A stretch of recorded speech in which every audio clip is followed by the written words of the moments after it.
কবিগুরু রবীন্দ্রনাথ ঠাকুর রচিত বনে যদি ফুটল কুসুম গানটি গীতবিতানের প্রেম পর্যায়ে অন্তর্ভুক্ত।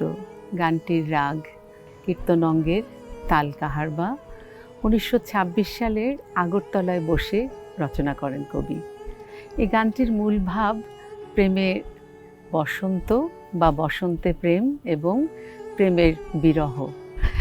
বসন্তের ছোঁয়া আছে গানের শুরুতে এবং খুব সুন্দর একটি বর্ণনা আছে বসন্তের। তার মধ্যে পাখি অনুপস্থিত। এই পাখিকেই আমরা প্রিয়জনের সাথে তুলনা করতে পারি, যে কুসুম আছে, বাতাস বইছে, পাতায় পাতায় নাচন, কিন্তু পাখি অনুপস্থিত।